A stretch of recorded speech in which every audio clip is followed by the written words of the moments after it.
Tervetuloa takaisin kanavalleni. Tänään jatkamme kirjastoesimerkkien parissa osasta kertominen.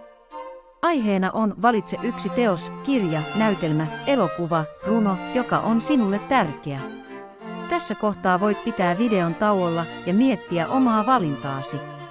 Voit halutessasi tehdä muistiinpanoja. Nyt voit alkaa puhua.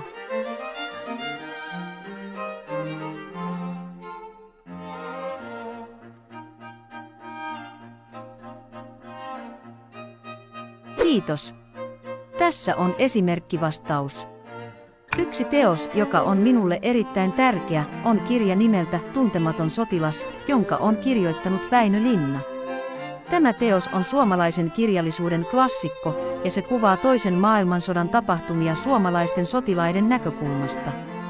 Kirjassa seurataan Konekiväärikomppanian sotilaiden elämää ja heidän kokemuksiaan rintamalla, ja se tarjoaa syvän ja koskettavan kuvauksen sodan todellisuudesta.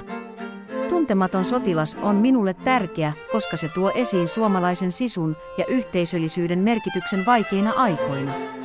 Se on myös muistutus siitä, miten sota vaikuttaa ihmisiin ja yhteiskuntaan.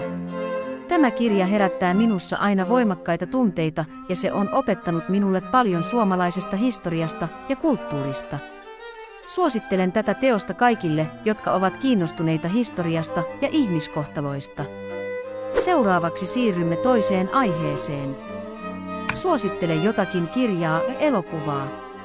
Tässä kohtaa voit pitää videon tauolla ja miettiä omaa valintaasi. Voit halutessasi tehdä muistiinpanoja.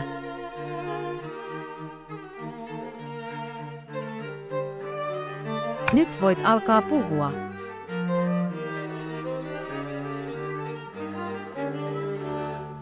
Kiitos. Tässä on esimerkkivastaus. Suosittelisin kirjaa Sinuhe Egyptiläinen, jonka on kirjoittanut Mika Waltari. Tämä kirja on yksi suomalaisen kirjallisuuden merkittävimmistä teoksista ja se on käännetty useille kielille. Sinuhe Egyptiläinen on historiallinen romaani, joka sijoittuu muinaiseen Egyptiin ja seuraa Sinuhen, egyptiläisen lääkärin, elämää ja seikkailuja. Kirja tarjoaa syvällisen ja kiehtovan kuvan muinaisesta kulttuurista ja sen ihmisistä. Se on sekä opettavainen että viihdyttävä ja Waltarin kirjoitustyyli on kaunista ja mukaansatempaavaa. Suosittelen tätä kirjaa kaikille, jotka nauttivat historiallisista romaaneista ja haluavat sukeltaa muinaisen Egyptin maailmaan.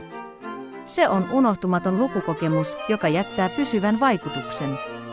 Seuraavaksi siirrymme kolmanteen aiheeseen, joka on viimeinen aiheemme tälle keoalle. Lasten pitäisi lukea enemmän kirjoja. Tässä kohtaa voit pitää videon tauolla ja miettiä omaa valintaasi. Voit halutessasi tehdä muistiinpanoja. Nyt voit alkaa puhua. Kiitos. Tässä on esimerkkivastaus. Mielestäni lasten pitäisi ehdottomasti lukea enemmän kirjoja. Ensinnäkin lukeminen kehittää lasten kielellisiä taitoja ja sanavarastoa. Kun lapset lukevat, he oppivat uusia sanoja ja ilmaisuja, mikä parantaa heidän kykyään kommunikoida tehokkaasti. Toiseksi kirjojen lukeminen stimuloi lasten mielikuvitusta ja luovuutta. Tarinat vievät heidät erilaisiin maailmoihin ja tilanteisiin, jotka voivat inspiroida heitä ajattelemaan luovasti ja kehittämään omia ideoitaan. Kolmanneksi lukeminen voi parantaa lasten keskittymiskykyä ja kärsivällisyyttä, sillä kirjaan uppoutuminen vaatii aikaa ja huomiota. Lopuksi kirjojen lukeminen voi olla loistava tapa rentoutua ja paeta arjen stressistä. Se tarjoaa rauhallisen ja miellyttävän hetken, joka voi auttaa lapsia rentoutumaan ja lepäämään.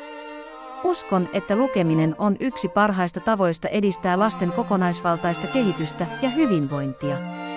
Kiitos, että osallistuit tähän jaksoon. Toivottavasti nämä kirjaesimerkit inspiroivat sinua. Muistathan pitää videon tauolla ja jakaa omat suosikkisi kanssamme kommenteissa.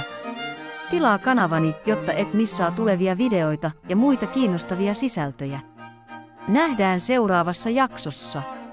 Kiitos ja hei hei!